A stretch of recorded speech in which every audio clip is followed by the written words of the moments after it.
Vale. Olá, estamos começando mais um Pod Café aqui pelo YouTube. Desde já agradecer a vocês que estão nos acompanhando por aí.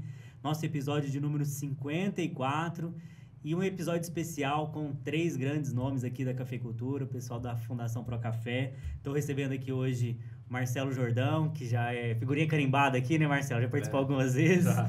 Alisson também, segunda vez, né, Alisson? Sim. E pela primeira vez, André. Quero agradecer desde já a presença de vocês aqui. E tenho certeza que vai ser um episódio de grande conhecimento para todos nós. O pessoal mandou as perguntas lá pelo Instagram e a gente vai tentar responder a todos vocês por aqui, sanar todas as dúvidas. Acompanhe aqui com a gente, que vai ser realmente um episódio excepcional. Lembrando que, se você ainda não é inscrito no nosso canal, se inscreva. Envie também para os seus amigos para que a gente possa cada vez mais promover a nossa cafeicultura. Bom, quero também desde já agradecer aos nossos patrocinadores, agradecer a Bayer, agradecer a ICL, a Paline Alves e também a Jacto, que fazem o nosso Pod Café acontecer. Vamos lá? Sim, vamos lá.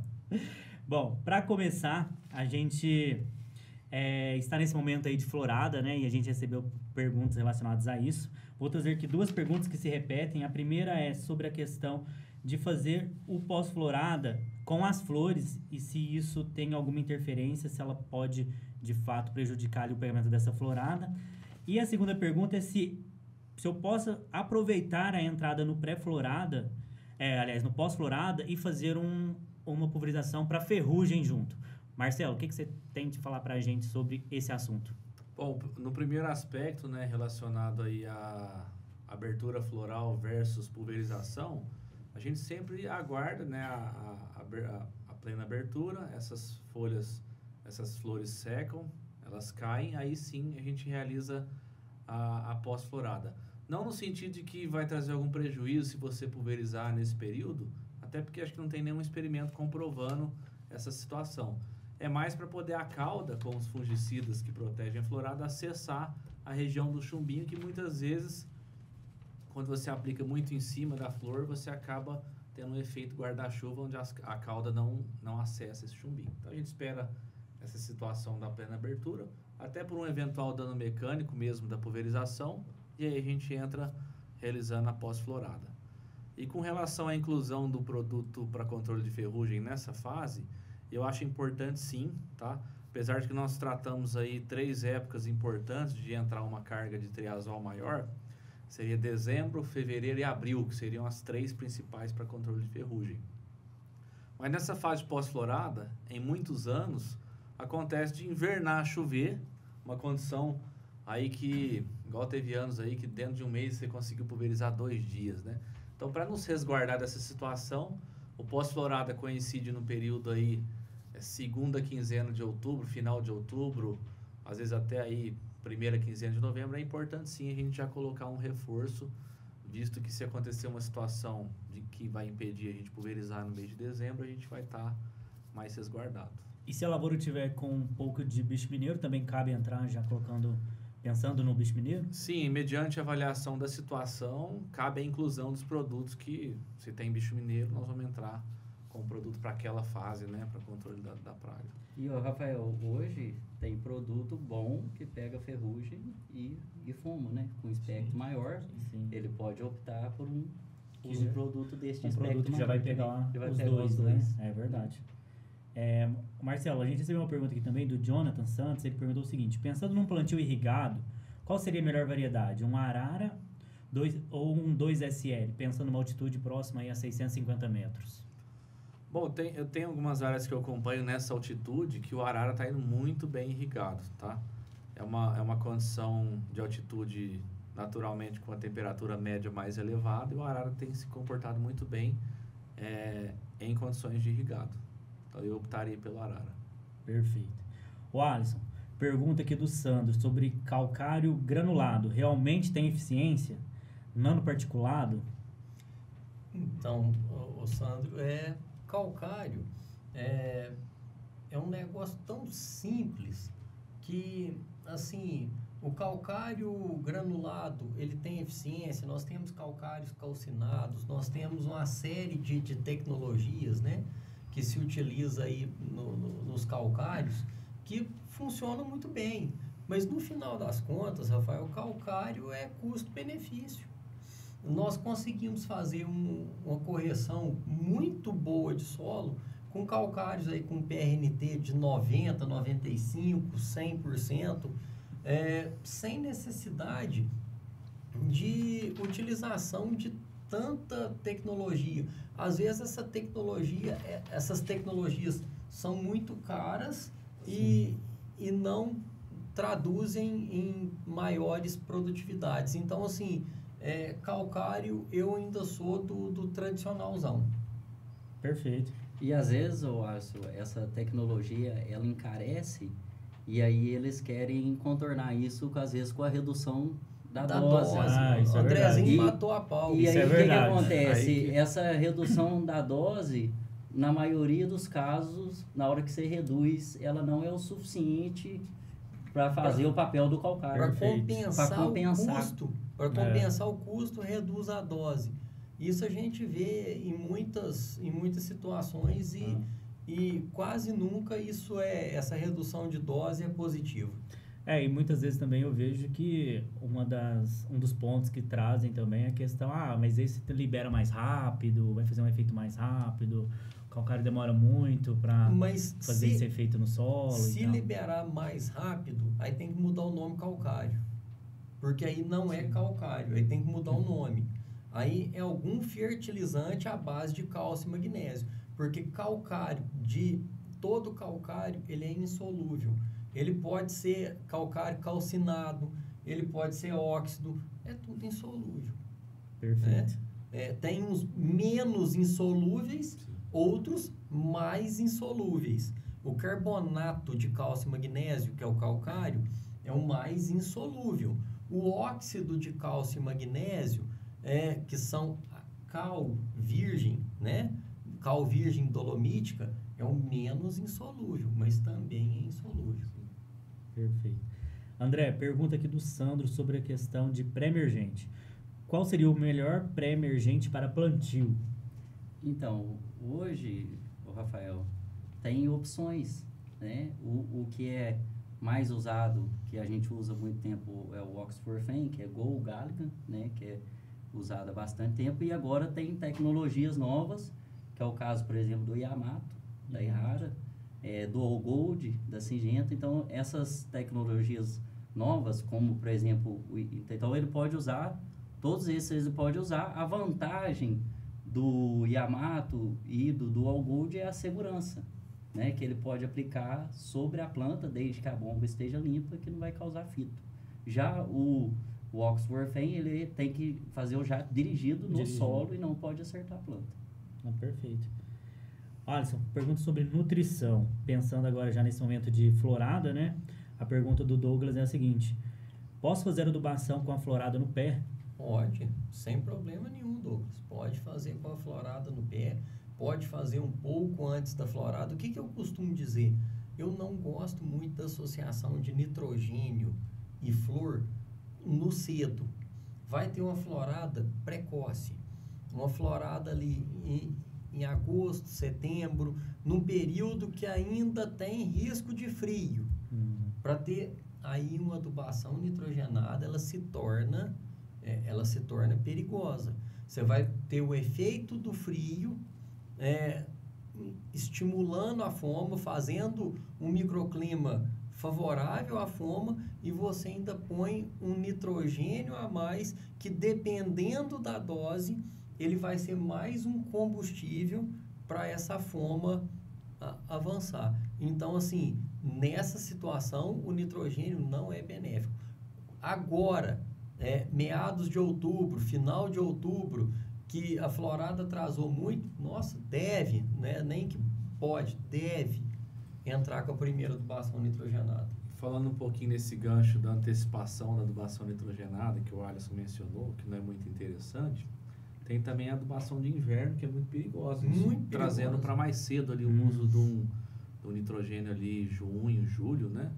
Ela pode interferir, né, não só na ocorrência de doenças, mas também na diferenciação floral, induzindo gemas aí vegetativas ao invés de reprodutivas. Às vezes o pessoal fala, né, Marcelo? Não, a gema, ela diferencia lá atrás. Não, gente, tá vendo? Gema diferenciou aí dentro... 60 dias. Né? 60 dias, 30 dias. Sim. Tem lavoura florina até na pontinha.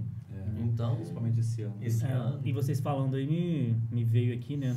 Acho que vocês poderiam falar sobre isso também, pensando em lavouras irrigadas, né? A pessoa vem irrigando, a lavoura tá ali vegetando, vou colocar um pouco aqui de adubo, um nitrogênio aqui, já que essa lavoura está vegetando nesse período, junho, julho.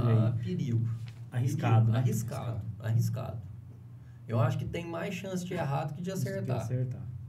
Não, perfeito. Marcelo, uma pergunta bem ampla aqui do Marco Antônio, fala assim, quais seriam os pilares para um bom planejamento de uma lavoura de café?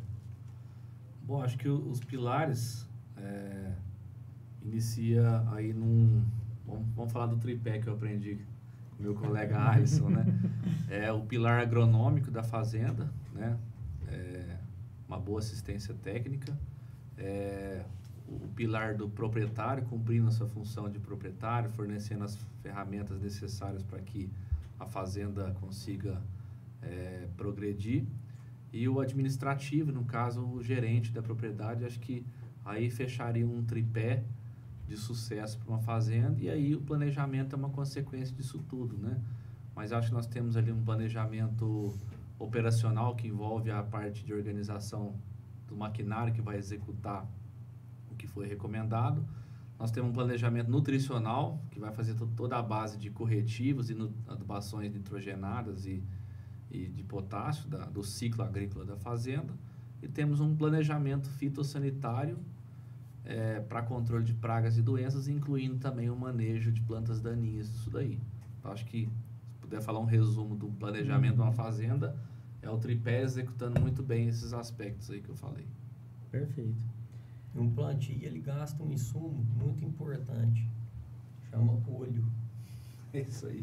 Né, Marcelo? Uma dose boa por hectare. Uma dose boa de óleo por hectare, né? Porque às vezes uma planta nova, ela não tolera muita coisa. Não. E de uma semana para outra muda completamente o cenário. O Alisson, o madeira, como diminuir nematóides e áreas já instaladas e que vão ser renovadas? Nematóides tem sido um grande problema, né? Aqui na nossa região é um grande problema. E eu vejo que os produtores estão cada vez mais preocupados realmente com isso. Certeza. E isso é muito bom, né? Porque quando eu comecei a mostrar nematóides lá no Instagram, eu lembro de muitos produtores às vezes me perguntando o que era isso, que nem sabiam, né? E realmente a gente tem regiões que realmente, né, graças a Deus não tem nada, mas o produtor tem que ficar muito atento, e aqueles que já observaram alguma coisa estão preocupados em controlar o nematóides, né? Então, qual que seria aí o mais importante, pensando numa área que já tem ali nematóide instalado e eu vou fazer uma renovação? O que seria importante ele observar e fazer, né, nessa área? No momento, após o ranqueio, importante é ele revolver esse solo o mais profundo possível. O ideal é arado de aiveca. Um arado de disco bem profundo faz um serviço legal, mas nada igual um arado de aiveca. A primeira aração, o que nós gostamos de fazer? A primeira aração faz ela no sentido contrário da rua. Misturando o que é rua com o que é linha. Passa uma grade niveladora posteriormente. Deixa ali, antes de passar essa grade niveladora, deixa tomar sol. Aquela leiva revirada, deixa tomar sol. Tomou sol ali, passa a grade niveladora. Nivelou, deixa tomar sol de novo. É o famoso alcave, né? Uma chuvinha, um sol. O ovo do nematóide, ele eclode achando que... Toma uma chuvinha, ele eclode achando que vai ter e não tem comida. Ele não tem sistema radicular para infectar, ele morre. Passa o arado de novo, uma segunda aração, no sentido do terreno, para já consertar o negócio, e uma segunda e uma segunda gradagem. Parece que você está plantando café numa área nova. É um negócio impressionante. É igual plantar café numa área nova. Tem um ponto interessante que o Alisson comentou, quando não faz esse trabalho, não só pelo nematóide, mas também por camada superficial de zinco, alto, etc. São essas lavouras que fazem aquela escadinha, né? Aquela lavoura que você planta em cima da lavoura, aí tem efeito nematóide, tem efeito nutricional também, fazendo aquelas manchas de solo, uma mudinha travada não cresce, do lado cresce muito. Isso. E no plantio, matéria orgânica, né? Isso aí... No nematóide, ajuda E muito, um outro ponto né? que eu acho que seria interessante falar também é a questão de, às vezes, já pensar numa variedade, né? Sim. A depender do nematóide, se for aqueles limitantes para o cultivo, em Couve Paranaense, certamente tem que optar por variedade resistente. Mas se for, por exemplo, exígua, e você está numa região que não encaixa as cultivares resistentes ao exígua, eu iria numa suscetível, mas que seja adequada para aquela região e faça o controle pós-plantio. Perfeito. Ô André, pergunta do Neto aqui, a variedade asa branca tem peneira grande? O asa branca, ele veio do grupo do Acauã, é um material que tem uma peneira normal, né? Ele não chama atenção pela peneira como o caso do arara, por exemplo, né? Então, ele tem uma peneira normal. As grandes vantagens dele é que ele é um material imune à ferrugem, como o arado também não pega ferrugem. Tem resistência ao exígua, né? E o asa branca ele vai muito bem nas diversas regiões, mas ele tem sobressaído muito lá no Carmo Paranaíba, Rio Paranaíba. Lá no Cerrado, essas regiões mais quentes, ele tem sobressaído mais em relação a outros materiais. Ele tem você poderia dizer, ele sai melhor em relação a déficit hídrico, por exemplo? Isso, exatamente. Ele tem um vigor maior em condições de déficit. Perfeito. Alisson, pergunta aqui do Vinícius. Existe algum curso para aprender mais sobre o café? Estou fazendo agronomia, mas queria focar mais no café. Ô Vinícius, tem demais. Na Fundação Procafé tem a plataforma Procafé que está online aí para só acessar. Tem a nossa plataforma e tem a pós-graduação da Fundação Procafé em parceria com o Uniub. Agora está abertas as inscrições para a 10ª turma de pós-graduação da Fundação Procafé em parceria com o Uniub. Então, o curso Fundação Procafé é o lugar certo. E tem tanto presencial quanto híbrida, né?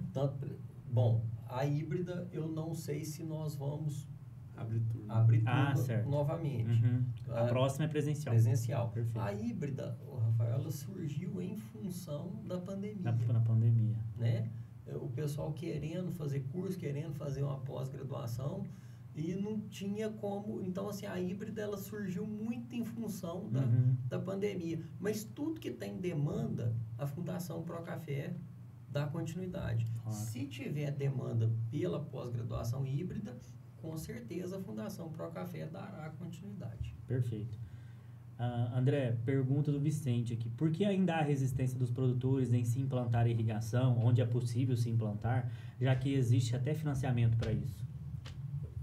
É porque não irrigou um pedaço ainda, né? Na hora que irrigar um pedaço, vai animar de fazer tudo que pode, Com né? certeza.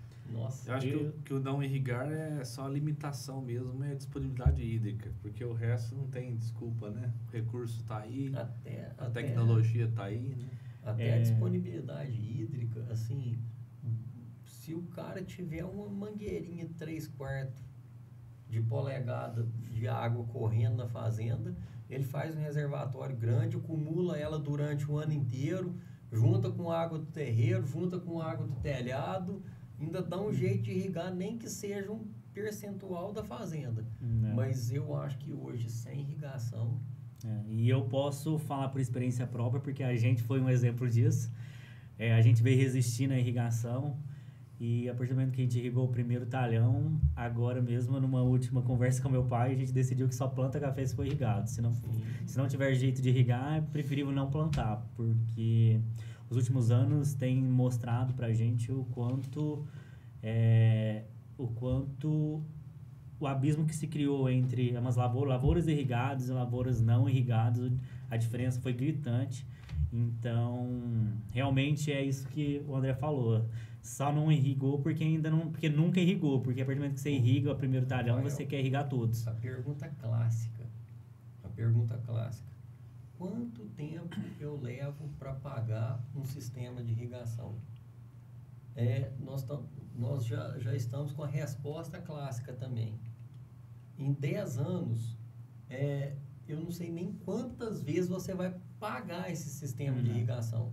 Porque se nós pegarmos nos últimos 10 anos, ele se pagou em 2014, se pagou em 2015, se pagou em 2020, se pagou em 2021, se pagou em 2024. Então, em 10 anos, ele se pagou 5 vezes. Tem um experimento da Fundação, que é um experimento antigo, antes dessas grandes secas, né? Sim. Que o Rodrigo apresenta. O sistema foi pago 6 vezes em 10 anos. Isso lá em Varginha, num solo bom. Altitude 930 metros. Antes de grandes secas aí, né? Então, mas o que de fato virou a chave pro meu pai, que o meu pai que sempre resistiu, né? Eu ficava ali martelando, foi o plantio que a gente fez lado a lado com o vizinho, no mesmo ano, plantado no mesmo mês.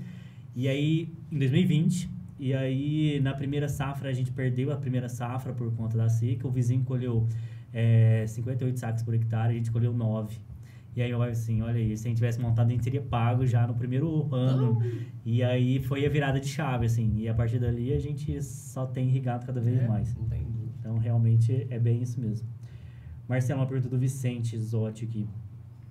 Se flor não é café, como é possível quantificar a perda do potencial produtivo do pegamento dessa florada? Eu acho que esse período de florada ele é importante, mas o que antecede ele é mais ainda, né? Então, o período que essa planta passou de seca, igual esse ano nós passamos aí quase 7 meses sem chuva, faz com que a planta, por uma defesa natural, feche os estômatos e faz a senescência, joga a folha fora, para reduzir a perda de água para o ambiente. E esse jogar a folha fora faz com que a planta chegue na florada com enfolhamento menor. Nos estudos que nós fizemos em 2014 no Procafé, que se relacionam muito com os estudos feitos no passado pelo IBC, mostra que o cafeiro ele tolera uma desfolha ali de até 40% sem trazer grandes danos à produtividade. Então, como avaliar o potencial produtivo? Não é pela exuberância da flor, o volume de flor que você vai visualizar.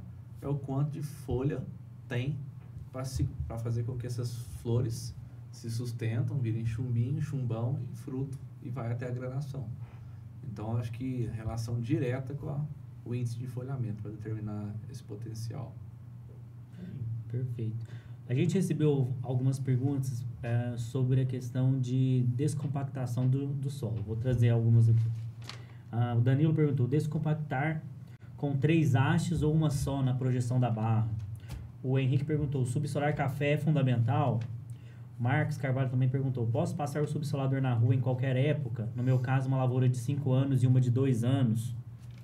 O que você pode falar pra gente sobre isso, Alisson? Então, Rafael, eu acho que preciso de ter mais estudos para situações diferentes. Então, vamos criar aqui cenários, né? Cenários. Numa situação de um solo arenoso, né? Uma situação de solo arenoso. Eu vou subsolar, eu não vou ter problema de formar torrões, de ter problema futuro com varrição, mas no solo arenoso não tem compactação. Então, eu acho que seria desnecessário. Num solo argiloso, eu estou com problema de compactação, eu vou lá, faço uma subsolagem, a lavoura às vezes até aumenta um pouco a produtividade, mas o problema que eu vou causar daquele tanto de torrão depois nas futuras varrições é um problema também que é grave. E assim, se uma lavoura está com alta produtividade, não tem motivo de se buscar um aumento de produtividade em lavouras A lavoura está dando lá 100 sacas por hectare no ano de produção, 0 no outro. Tem motivo de se buscar melhora. E assim, um agente que faz uma descompactação muito bem feita são as plantas de meio de rua, né? Chame como chamar, né? Planta daninha, planta invasora, mix de cobertura, braquiária, chame como chamar, né? Então, assim, tem uma infinidade de plantas no meio da rua que fazem essa descompactação gratuitamente, né? E funciona tão bem quanto ou melhor que o subsolador. Não estou dizendo que o subsolador não funciona. Temos que ter mais testes, mais estudos para poder falar em diversas situações, mas não podemos generalizar. É positivo ou é negativo. E com relação à época, né, ele geralmente vai fazer no início das águas com a lavoura no ano de carga baixa, né? Se ele fizer isso lá na entrada do inverno, ele vai secar ainda mais o solo dele. Com certeza. Seria o princípio da época da poda. Sim. Julho, agosto, né? Realmente. Marcelo, pergunta do Gabriel aqui. Com os eventos climáticos dos últimos anos, notaram uma mudança para uma floração mais tardia? Eu acho que, lógico, a florada ela vem com o despertar das chuvas, né? Então, se a chuva vem muito tarde, a florada naturalmente acompanha isso. O que a gente vê muito é quantas floradas vai dar naquele ano. Quando é um ano muito seco, a planta entra numa condição de estresse muito elevado, qualquer volume hídrico que venha aí, 20, 15 milímetros, 30, promove um abotoamento floral até na ponta do ramo, como o Alisson mencionou, né? Então, tem a relação com a chuva, mas também essa questão do número de floradas, a uniformidade dessa florada tem uma relação direta com a intensidade do déficit hídrico. Perfeito. Continuando nesse assunto de florado, o Alisson, o João Batista perguntou se nas lavouras de minha região a chuva derrubou muitas flores que já estavam abertas. Isso pode prejudicar o pegamento? Não pode. A florada do café, ela é gregária e cleistogâmica. A flor do café, ela abre fecundada. Então, assim, abriu a florada, choveu, ventou, a flor caiu, a flor já abre fecundada. Então, não pode ficar tranquilo, sossegado, não vai ter mal algum, não vai fazer mal nenhum. Pensando aqui, eu acho que às vezes o produtor pode confundir um pouco a questão de entrar um fungo, uma bactéria ali por conta da alta umidade com um dano causado pela chuva, mas não necessariamente foi a chuva, mas sim a entrada de um fungo e uma bactéria ali por conta da alta umidade, né? Ou às vezes um efeito de vento, né? Vento forte causando ferimento, mas o fato de derrubar a flor não é problema. Uma pergunta aqui também para você, do Bizarre Coffee. Alisson, por que os implementos da cafeicultura estão desatualizados ou os que já têm já faz todo o serviço necessário? Então, assim, eu acho que a cafeicultura, ela tá vivendo um paradigma, tá vivendo um divisor de águas. Eu acho que os implementos que tem hoje atendem bem a cafeicultura. Lógico que tudo pode melhorar, só que eu acho que, às vezes, a tecnologia tá subindo muito. E o campo não está preparado para isso. Na indústria, o negócio funciona maravilhosamente bem. O problema é a hora que coloca isso no campo. E no campo, acreditem, tem poeira, tem barro, né? Tem chuva. E no final das contas, a hora que eletrônica e poeira, barro, chuva, gente, não funciona. Não funciona. Então, às vezes, o negócio eletrônico é perfeito na indústria. A hora que você coloca aquilo no campo, começa a travar, parar, estragar, né? E, infelizmente, hoje, nós não temos uma mão de obra qualificada para conseguir desempenhar bem esse aumento de tecnologia. E pensando aqui também, eu acho que a cafeicultura em si, ela não está preparada para o nível tecnológico que a gente encontra, por exemplo, nos grãos. Por exemplo, vou pensando aqui num trabalho com 100% GPS. Eu até testei o trator, a Massey Ferguson desenvolveu, né? Tem um GPS, por exemplo, eu testei fazer a pulverização 100% com GPS, roçadeira. Funciona perfeitamente, igual funciona no grão. Porém, você tem que ter um plantio com GPS, porque o padrão de linha tem que ser igual. Sim. Então, você pega aí plantios antigos, não tem esse padrão. Não. Então, por exemplo, você coloca lá no GPS um padrão de linha, sei lá, de 3,5, o trator vai rotacionar 3,5. Mas aí você pega, tem linhas de 3,70, 3,40, vai dar tudo errado. Errou um pouquinho. Então, na frente ele tá passando em cima do pé de vai café. estar passando em cima do pé de café. Então, assim, eu acho que a cafeicultura ainda não está preparada para essa tecnologia. Sim. E outras coisas também, né? A Jacto também lançou na AgriShow um pulverizador super tecnológico, também todo funcionando com GPS, onde se o tratorista entrar numa linha que já foi pulverizada, ele automaticamente desliga. Então, assim, a tecnologia está aí. Eu acho que ainda a cafeicultura não está preparada para receber toda essa tecnologia. Eu acho que ainda não. Que é uma coisa normal, né? Sim. A tecnologia chega, as coisas vão se adaptando, Sim. progredindo junto. E a encaixa, tendência é se adaptando, porque as pessoas jovens que vêm nascendo e que vão trabalhar no campo, entendeu? Hoje já é outra geração. E que gosta de que tecnologia, já tem mais esse né? perfil, Assim, né? agora, quando a tecnologia é boa e funciona, ela abrange tudo, né? Vamos falar de uma tecnologia que abrange tudo. Um smartphone. Ela pegou da criança ao idoso, né? Você vê o idoso está ali com... Da fazenda na cidade. Da fazenda na cidade, da poeira no barro, né? Da poeira na neve. E o tanto que facilitou, né? Hoje, por exemplo, Então, para você passar um recado para alguém, passar uma notícia, ver uma previsão de tempo. Nossa, ajuda funciona, demais. né? E o que eu tenho visto hoje na cafeicultura, muitas das tecnologias que estão vindo, infelizmente, elas não têm funcionado. Pessoal, a prosa tá boa, a gente vai para um rápido intervalo aqui, são 30 segundos, não sai daí que a gente já volta.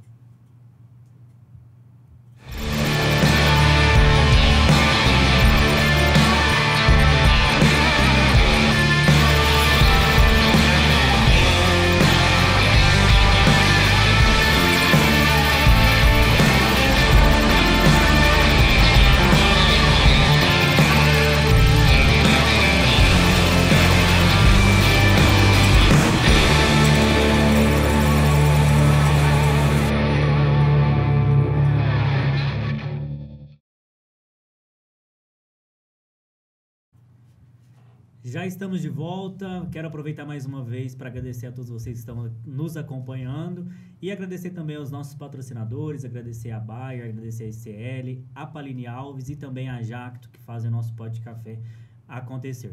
Continuando aqui, Marcelo, vou trazer essa pergunta aqui para você, da Valéria.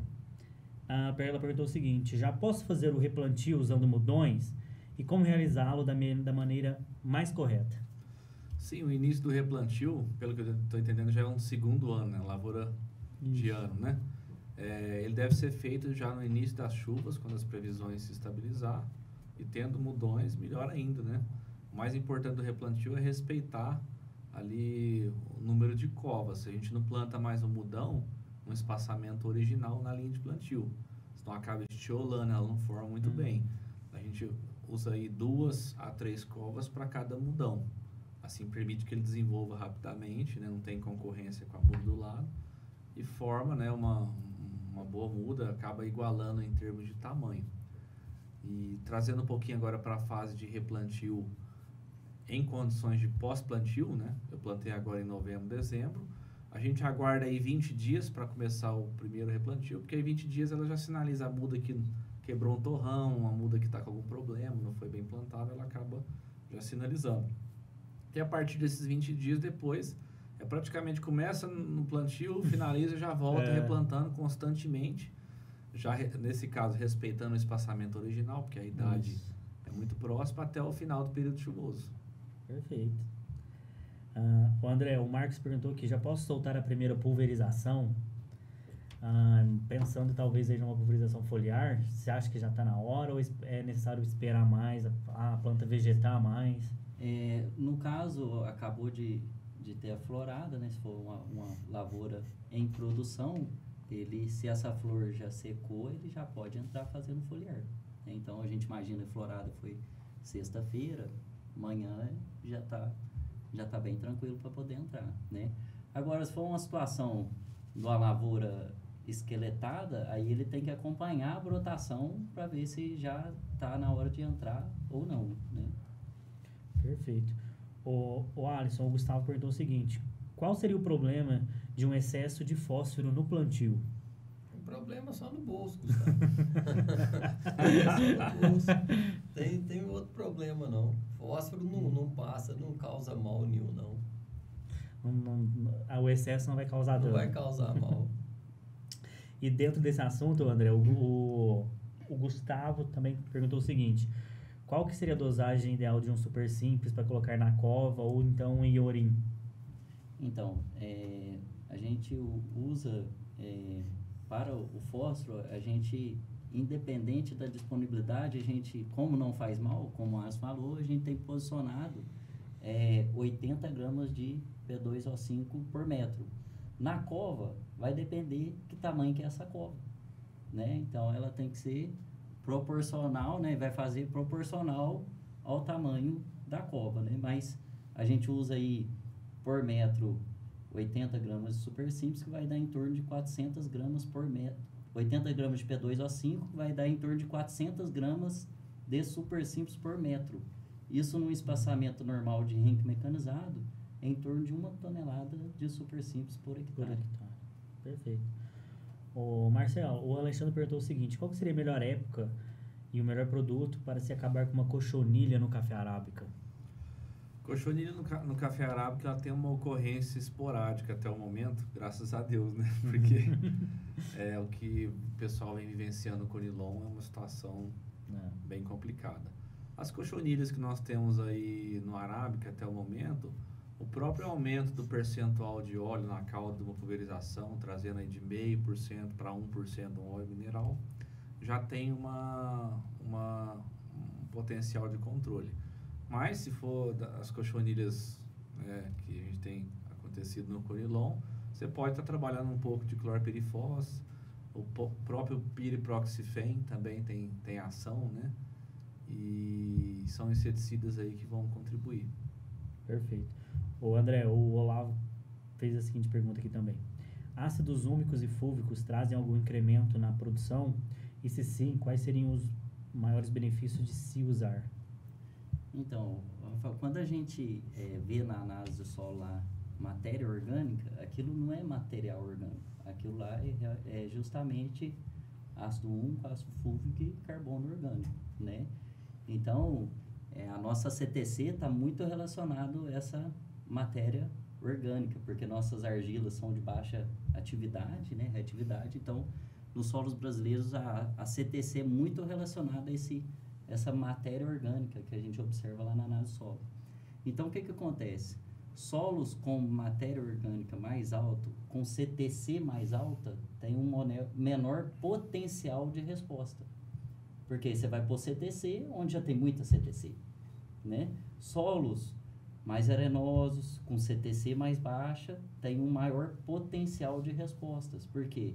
Ele tem uma CTC menor, você vai pôr CTC, ele responde maior, né? Então, nesse caso, quanto maior a CTC, menor a chance de resposta. E quanto menor a CTC, maior a chance de resposta. Perfeito. Ô Alisson, pergunta da Marília. Você acha que o preço do café volta para R$1.000 com a chegada dessa florada? Volta não, Maria. Tem perigo não. O medo nosso é até um pouco diferente. É até quanto esse café pode chegar, né? Logicamente que nós da Fundação Procafé não temos, né, essas informações, não Porque se nós soubéssemos, com certeza que a gente brinca muito no podcast, nem aqui nós não estaríamos, né? Na verdade, ficaríamos apenas comprando e vendendo café, né? Não tem a menor dúvida disso. Mas, assim, graças a Deus essa chuva chegou, porque eu estava com muito medo a que ponto poderia chegar essa seca e a que ponto poderia chegar preço de café. Porque dependendo da produtividade do cafeicultor, não adianta café custar R$2.000 que o cafeicultor ainda não consegue remunerar. Cafeicultor, café R$2.000, produtividade 10 sacas por hectare, né? Não adiantou não. Nada. E para o consumidor, isso é um risco danado. Porque um café de R$2.000, ele muda hábito. Né? Ele muda hábito. Quanto custa uma xícara de café hoje nos grandes centros consumidores do Brasil? São Paulo, Rio de Janeiro. Uma xícara de café hoje aí no centro de São Paulo, Rio de Janeiro, vai custar de 7 a R$10, né? Com um café de 1.500. Com um café de 2.000, ela vai para quanto? Ela vai para 10, 12, né? E chega num ponto que café começa a ficar algo inviável e começa a mudar hábito. O consumidor que todo dia passava lá e tomava uma xícara de café, ele passa a tomar dia sim, dia não. Ele passa a não tomar mais. Tomar um suco, né? A dona de casa, ela começa a pegar o pó de café lá começa a pegar o pó de café lá na prateleira e começa a ver que 1 quilo de café torrado e moído aí, vai estar custando, hoje, já vai estar custando na casa de R$80. O quilo de carne. Entendeu? Já começa a ser preço de carne, né? R$80 o quilo. Começa a usar menos pó. Vai para R$200, vai para R$2.000, esse 80 vai para 100, não é linear o aumento, né? Na gôndola. Ele vai para 100. Isso daí, no final das contas, começa a competir com alimento dentro de casa. Vai parar de tomar café? Ninguém vai parar de tomar café. Mas se a dona de casa coava 2 garrafas por dia, ela passa a coar 1. Se ela jogava um cafezinho fora, ela não joga, ela esquenta. Se todo mundo tomava 2 xícaras dentro de casa, passa a tomar 1. A coisa começa a regular. E às vezes regula um consumo que a hora que o preço voltar, porque eu não estou dizendo se o preço voltar, estou dizendo a hora que o preço voltar, porque vai voltar. A hora que o preço volta, às vezes o consumo se mantém. Do jeito que estava. Acostuma e o consumo se mantém. Naquele formato, então, assim, né? sempre, gente, sempre. O que o Brasil precisa ter? Produtividade, custo baixo e café alto de vez em quando. Mas esse alto sempre é um perigo. E esse alto demais é um perigo ao quadrado. Desequilibra muito. Né? Desequilibra. Perfeito. O André, o Alexandre trouxe uma pergunta aqui sobre plantio de braquiária. Como faço para plantar braquiária no meio do café? Quantos quilos por hectare? Qual a melhor forma de se plantar? Qual adubo colocar junto? Então, no caso do plantio da braquiária, o ideal é ele fazer isso no início das águas, tá? A braquiária, ele pode plantar tanto com uma plantadeira, como também ele pode passar um herbicida, uma gradinha, semear lanço e passar a gradinha novamente, tá? Dos 2 jeitos vai dar certo, não afundando ela demais, né? Para ela não atrapalhar o nascimento. Sobre o adubo, eu recomendo não colocar o adubo. A gente usa sem adubo. Né? Então, é mais assim, para você fazer uma cobertura. Qual que é a principal vantagem da braquiária? É que ela cresce muito rápido, ela faz uma boa cobertura. Às vezes tem um lugar ali que você plantou, que cresce o mato rápido para não dar erosão. E diminui algumas ervas daninhas que são de difícil controle. Essas seriam, assim, as principais vantagens. Por outro lado, ela é um mato muito competitivo, tem que ser muito bem manejada, né? Então, o plantio ele pode ser feito plantadeira, pode ser feito a lanço com a gradinha. E a densidade de plantio é o que ele gastaria, por exemplo, vai plantar 1 hectare de pasto. Ele gasta um saco na hora que ele vai plantar café proporcional à área. Né? Então, ele acaba gastando ali, geralmente, em torno de 12 a 15 quilos de semente por hectare. E o não colocar adubo, porque a entrelinha do café é quase que um adubo. Então, assim, não tem necessidade. Tem muito nutriente perdido ali no meio, né? Perdido ali. Canteiro de horta. E aí, acho que a gente já puxa um gancho aí, né? Pra questão de voltar ao cisco, né? Voltar ali aquela munha que sobra ali da pós-varreção, né? Super importante, né, Alisson? Com certeza.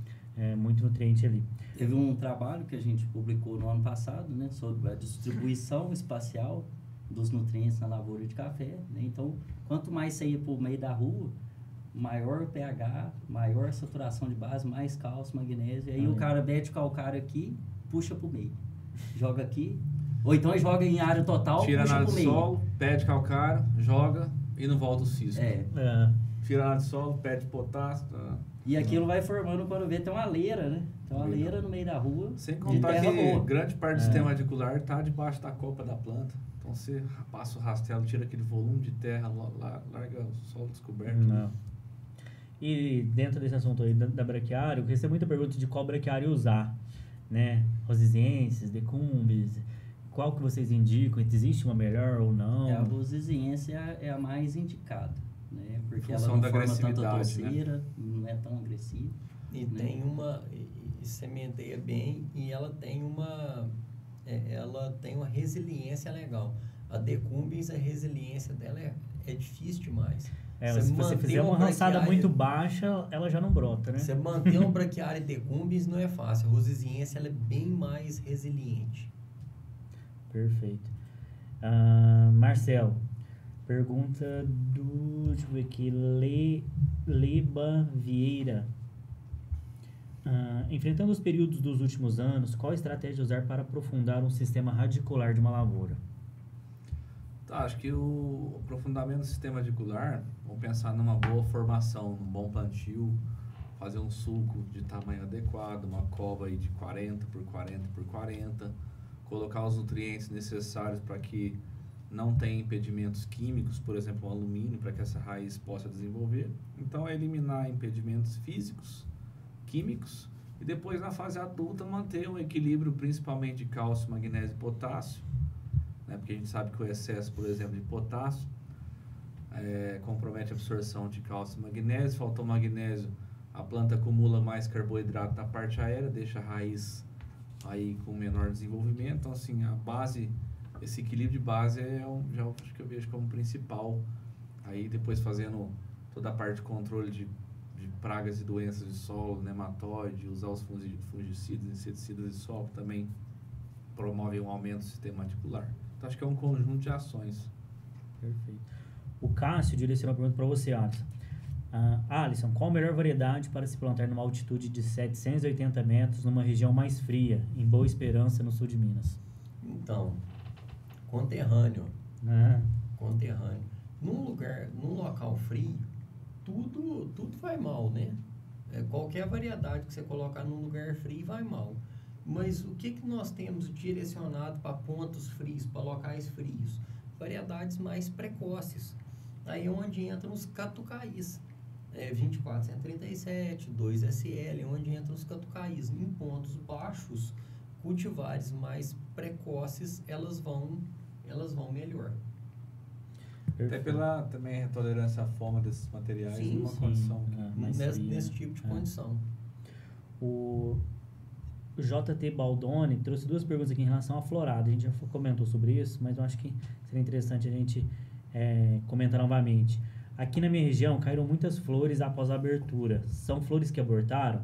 O quanto vocês acham que esse período longo de seca prejudicou o pegamento da florada do café? E eu quero complementar a pergunta dele, porque é algo que eu também recebo muito lá, em relação ao botão floral que não abriu e caiu.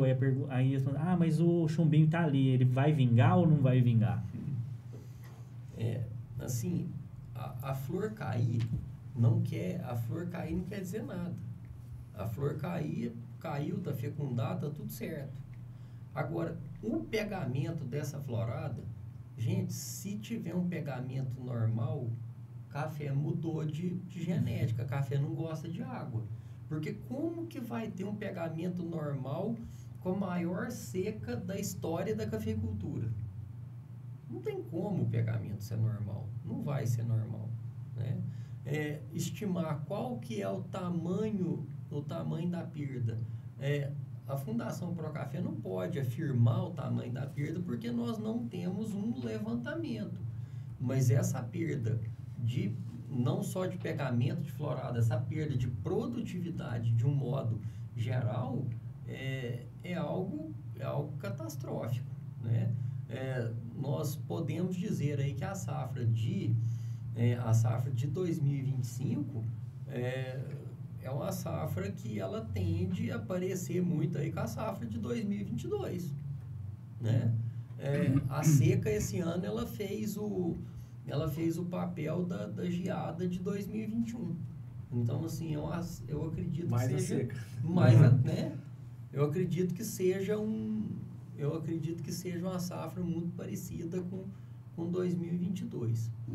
Com relação ao botão que não abriu, a gente observa muito durante muitos anos, muitas situações, e eu já vi de tudo. Eu já vi botão pequeno, que secou pequeno e ainda pegou. E eu já vi botão que secou brancão, grandão, só não abriu. Um cotonete lindo e não pegou. E também já vi cotonete branco, grande, bonito, que pegou.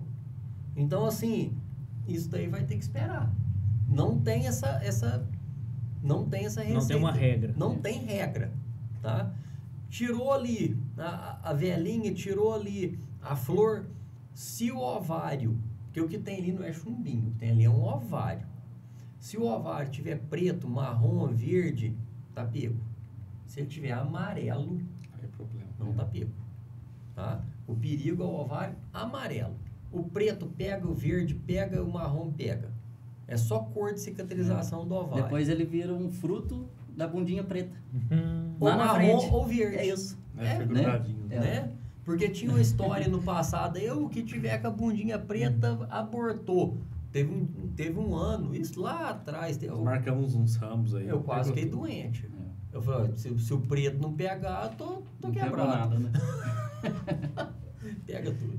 O que acontece, Rafael, é que para ter um bom pegamento de flora e vingamento do fruto, a planta tem que ter reserva e fotossíntese corrente. Então, a primeira coisa, reserva, ela está depauperada. O produtor está mais capitalizado que a planta. Já não tem esse ano. Tá? Pronto. Reserva não tem. E a fotossíntese corrente, que depende Não da tem folha que folha. está lá, também não Não tem. tem.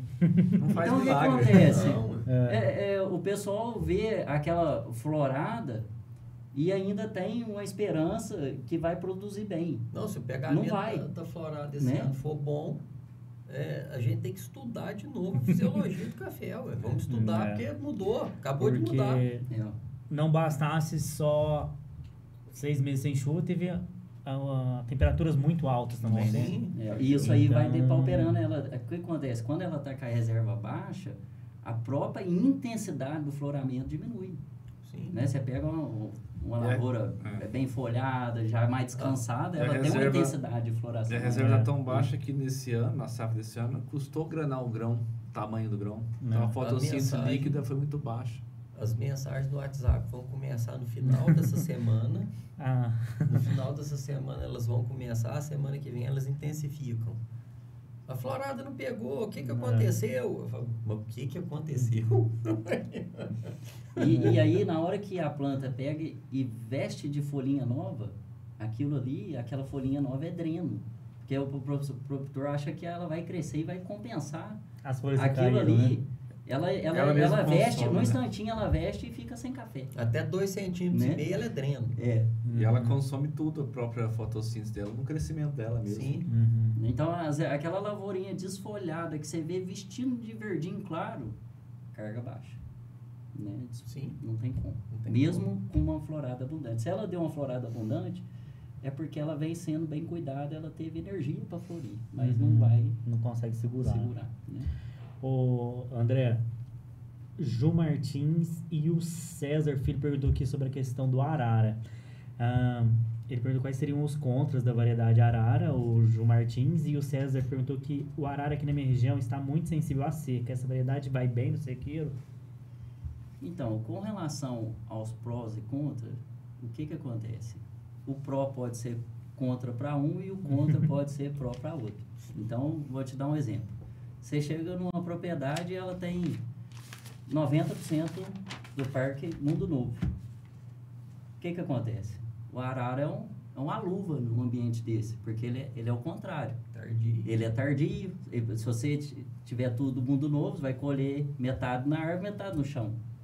O arara não, ele é tardio, ele é resistente à ferrugem, ele dá muito menos desbrota, né? Então, as características da variedade, é por isso que não tem a melhor, né? De acordo com o que você já tem, com o seu microclima, com a sua condição, vai ter a variedade que melhor encaixa. Então, às vezes para um produtor, o arara é o melhor, e às vezes para outro produtor, outra variedade é melhor, né? Então, dentro da condição dele, ele tem que ver. Porque eu vou falar tardio, é ruim ou é bom? Depende, entendeu? Resistência à ferrugem, é ótimo, né? Dá pouca broto, é ótimo, é produtivo, é ótimo, né? Então, na hora que você vai ver o fruto ser muito aderido à planta, colheita mecanizada, pode ser bom, porque diminui a varreção, e pode ser ruim, porque aumenta o repasse, né? Então, no geral, o arara, algumas características em algumas situações podem não ser tão boas, né? Como ser tardio, por exemplo, né? Não, vou plantar aqui, minha propriedade é muito alta, eu já tenho muito material tardio.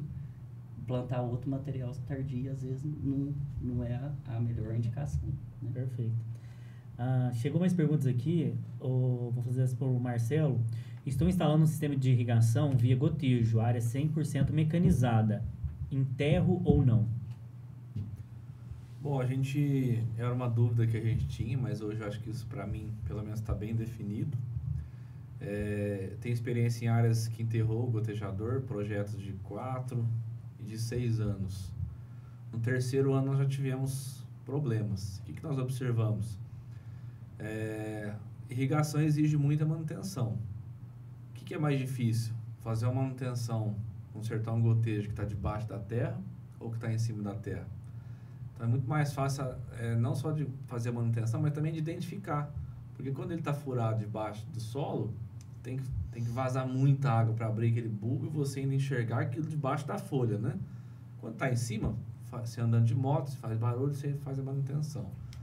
E essas áreas não tivemos problema só com essa dificuldade da manutenção, de ter que cavar buraco para fazer, mas tivemos problema sério de cupim, mesmo fazendo, né, as orientações aí que os gotejadores exigem, né, de controle de cupim, entupimento por sistema radicular. E aí é aquele desespero de chegar no período seco agora, agosto, setembro, você ter pedaços da sua lavoura murchando, 10 metros murchando aqui, bonito ali murchando, e lava e não adianta, você vai ver, tá inteiro micro perfurado de cupim. Então, assim, eu acho que hoje está bem definido para nós, né, que gotejo enterrado no café não é algo seguro, pensando em você ter um sistema de irrigação no longo prazo. No curto prazo é uma maravilha.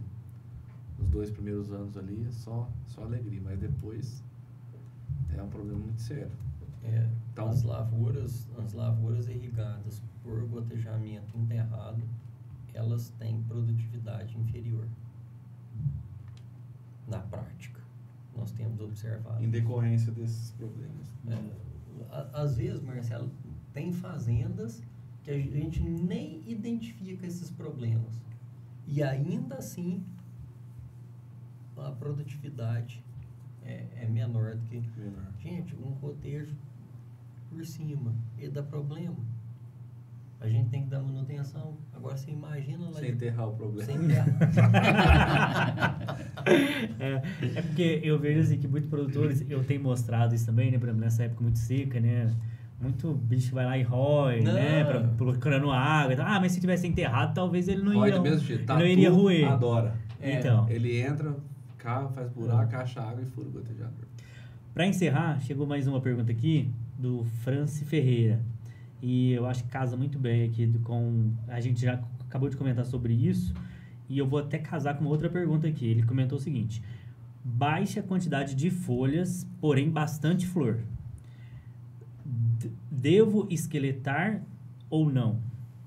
Tá com bastante flor, porém não tem folha nenhuma. Não, O problema é que se ele esqueletar agora, vai ficar no meio do caminho.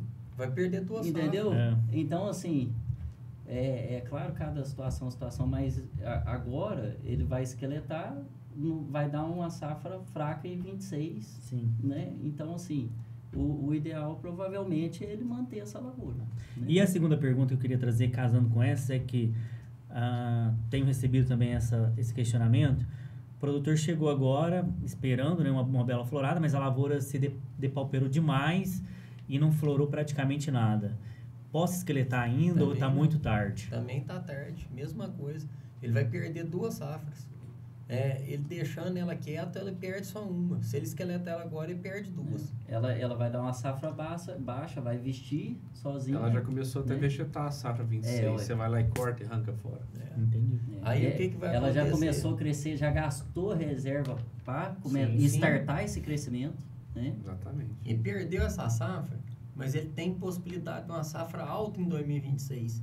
Se ele esqueletar ela agora, ele já não tem mais a possibilidade da safra alta em 2026. Vai ficar só para 2020. E 0 a 25. E 0 a 25. Né? Perfeito. Bom, é isso. Quero agradecer vocês. Tenho certeza que foi de grande valia aqui o nosso Pod Café 54. E agradecer a todos vocês que nos acompanharam aqui também. Desde já quero agradecer também aos nossos patrocinadores, agradecer a Bayer, agradecer a ICL, a Paline Alves e também a Jacto. Se vocês quiserem deixar alguma mensagem aí pra gente encerrar, pro pessoal, fiquem à vontade. Manda ver, Marcelo. Bom, acho que o que a gente está vivenciando aí, né, essas secas históricas aí, essas dificuldades que o cafeicultor tem, é mais um motivo para ele se aproximar mais da pesquisa, né? Nós, como pesquisadores da Fundação Procafé, nós nos envolvemos bem com essas dificuldades para tentar trazer, né, não falo trazer uma solução da seca ali, mas trazer ferramentas que o cafeicultor possa utilizar no seu dia a dia e agregar de alguma forma para a sua lavoura, né, para a sua rentabilidade. Então, pode contar com nós da Fundação Procafé, que a gente vem dedicando aí nosso tempo em estar do lado do produtor e auxiliar a vida do cafeicultor. É isso aí, a Fundação Procafé pesquisa para o produtor acertar. Isso aí. Não, é isso aí, agradecer, né, Rafael, a participação, o convite, né, e dizer, assim como o Marcelo falou, o Vasco falou, a fundação, a função dela, o desenvolvimento da cafeicultura nacional, né, a gente, tanto dentro do Brasil aí, a gente apoia, é arábica, é canefa, é café, a gente está apoiando, né, quer ver o Brasil cada vez mais continuar prosperando. Hoje, sem dúvida nenhuma, nós somos o país mais sustentável do mundo em produção de café, né? E somos e vamos continuar sendo, né? Então, eu queria agradecer aí pelo convite. Tá perfeito. Pessoal, muito obrigado a todos vocês que nos acompanharam e até o próximo Pod Café.